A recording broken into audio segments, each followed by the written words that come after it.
Bom dia! Seja bem-vindo ao nosso programa Café com Despertar.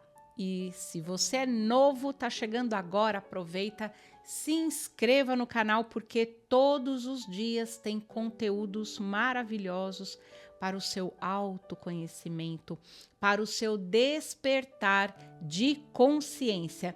E a série dessa semana é O Poder do Agora. Hoje, nossa terceira aula, vamos falar sobre os dois níveis do sofrimento, né? Presente e passado. Caramba, por que presente e passado é nível de sofrimento? Porque, em geral, nós não temos consciência de todos os nossos padrões de pensamento. Só é possível trazê-los à consciência quando observamos nossas emoções. A questão é: você observa as suas emoções? Ou você vive daquela forma automática que muitas vezes você nem sabe prever o teu próprio comportamento se algo acontecer? Ou acontece algo e você não sabe como reagir, você se perde, você entra em sofrimento, numa angústia, num desespero. Acontece muito disso. Por quê? Porque você não se conhece. Se eu perguntar assim para você, qual é a tua cor preferida? Qual é o prato que você mais gosta? Qual é a sua sobremesa predileta? Eu já fiz essa pergunta para algumas pessoas e elas ficavam assim, ó, me olhando do tipo: caramba, não sei. Qual é a sua cor preferida? Ah, eu gosto de tantas. Não, mas tem uma. Todo mundo tem uma cor preferida. Todo mundo tem uma sobremesa predileta, né? Eu gosto muito de lilás, adoro tortinha de morango. E sou apaixonada por lasanha. Inclusive, meu marido fez hoje no almoço. Será que é tão difícil você conhecer a você mesma? Suas emoções? Quais são suas emoções? Se você fosse se avaliar, anotar quais são suas emoções, você saberia se descrever emocionalmente? Não, né? Então, esse é o maior problema. Quando a pessoa não se conhece, ela sempre é pega de surpresa nas situações do dia a dia que acabam remetendo ela ao passado ou projetando ela para um futuro que ainda não aconteceu, comandando, ditando para ela naquele momento qual vai ser o comportamento dela. E aí estão os dois níveis de sofrimento, porque nem o passado e nem o futuro existem. Você consegue voltar para o passado agora? Agora, volta lá. Volta lá quando você tinha 10 anos. Mas lá naquele tempo, lá naquela casa. Não dá. Por quê? Porque já foi. Então, ele não existe mais. Ele não existe, literalmente. Então, você aí com seus 40, 50, 30, vai lá com 60 anos. Não dá. Como você é com 60 anos? Não sei. Quantas rugas você tem com 60 anos? Não deu para contar, não sei. Por quê? Não tem ainda. Não chegou, não existe. Então, quando a gente se prende no passado ou fica se projetando no futuro, a gente só gera sofrimento. Por isso que são os dois níveis de sofrimento. Porque passado é algo que você não consegue mudar, porque não dá para voltar atrás. Eu não consigo agora voltar no dia de ontem. O que aconteceu ontem aconteceu, paciência, muito que bom, muito que não bom, mas já foi. Não dá para voltar atrás, né? E o que vai acontecer amanhã, eu nem sei, não faço a menor ideia. Como é que eu vou agir no momento de amanhã se ele não existe literalmente no espaço-tempo? Agora, se eu falar para você assim: lembra de quando você tinha 10 anos de idade? Fecha os olhos e lembra. Você está lembrando agora. Você está lembrando agora. Pensa em você. Você não tem carro. Um exemplo. Imagina você comprando o teu carro, teu primeiro carro, o carro dos teus sonhos. Imagina, você está vivendo este momento agora. Ele não chegou. Você só está vivendo ele na sua mente.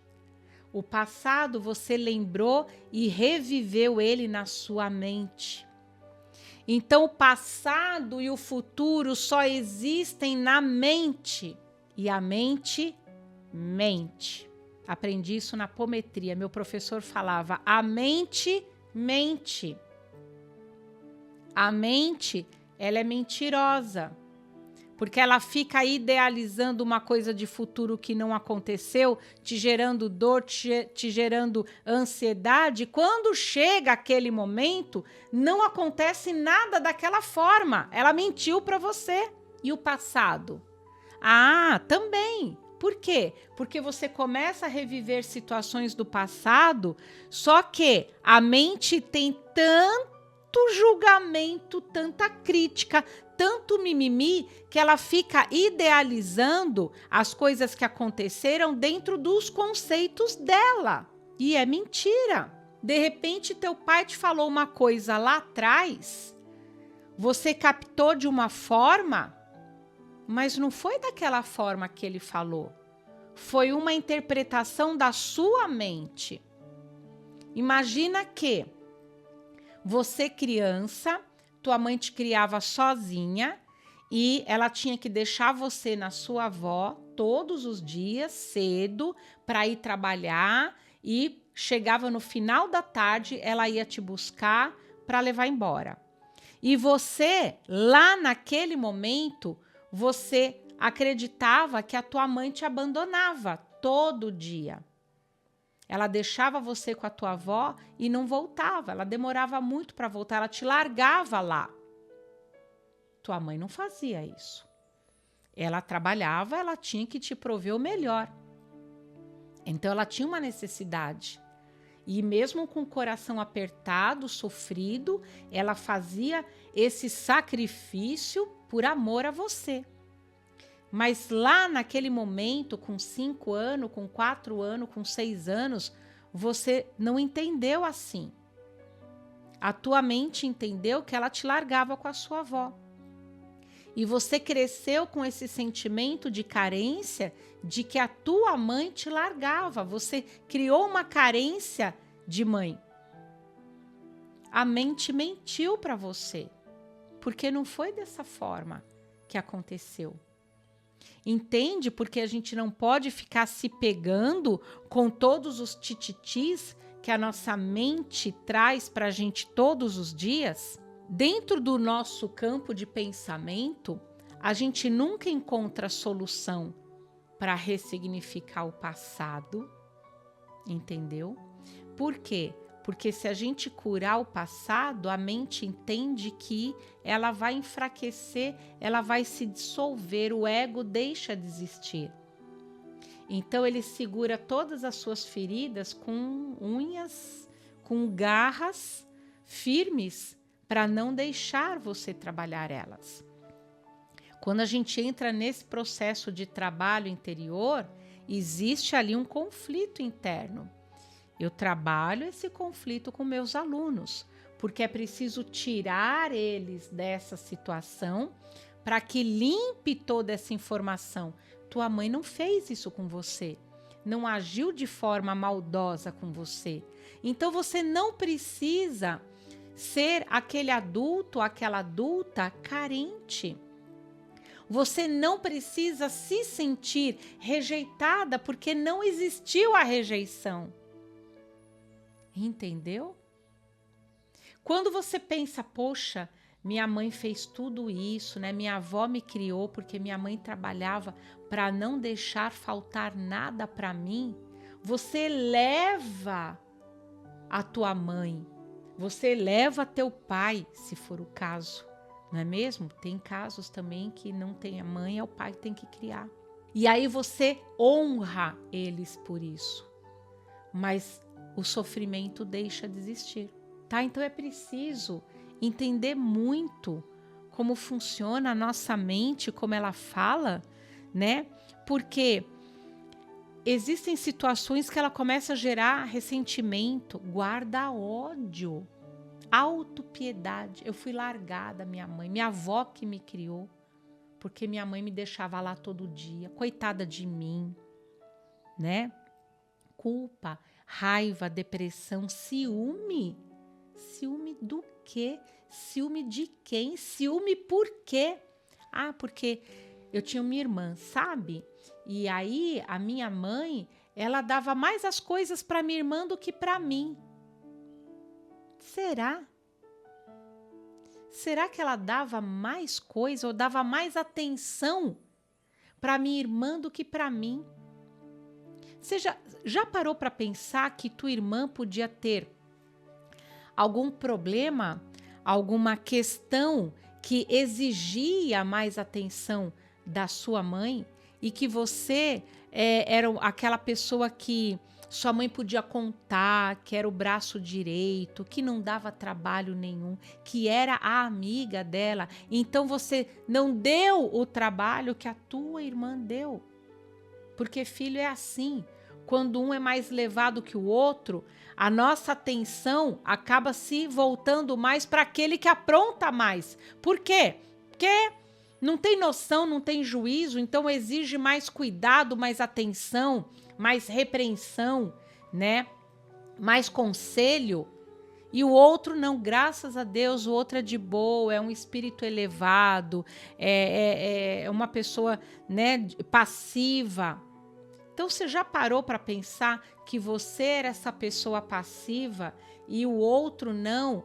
Ele tinha mais ou rebeldia, então exigia mais cuidados enquanto a idade até legalmente obrigava a isso, né? Esse comportamento de um pai e de uma mãe? Será que isso era a diferença? Gostar mais? Não. Geralmente não é assim. Não é assim. Quando alguém recebe mais atenção, é porque ele está dando mais trabalho, está exigindo mais do pai. Quem é pai e mãe sabe disso. Mas a mente da criança interpreta de outra forma.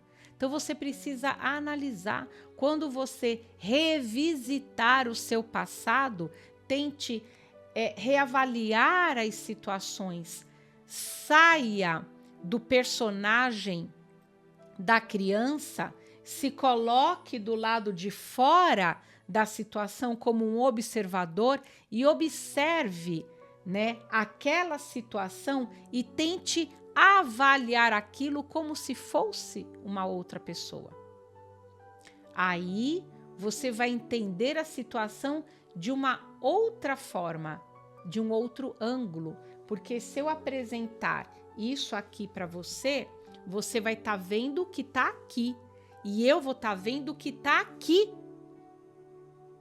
Cada um tem uma visão.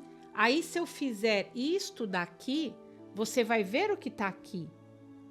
Ah, agora eu estou vendo o que está aqui. Ou se eu sair daqui e me colocar aqui, ó, vou estar podendo ver um pouco de cada lado.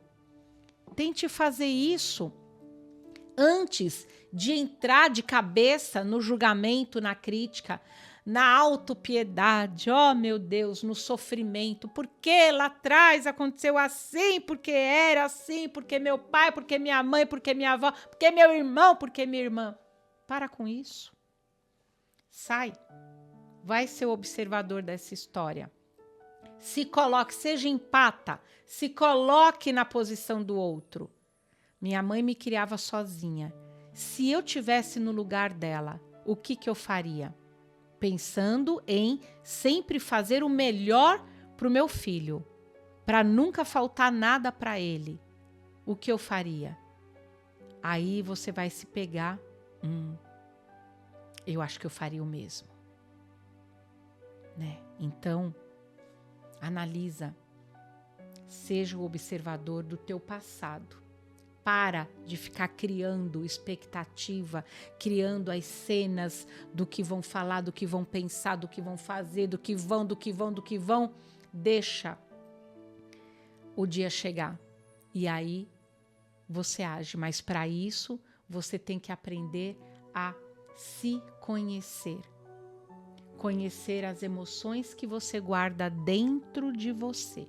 E aí você vai saber sempre agir de uma forma melhor. Eu espero a você amanhã na nossa quarta aula. Beijo!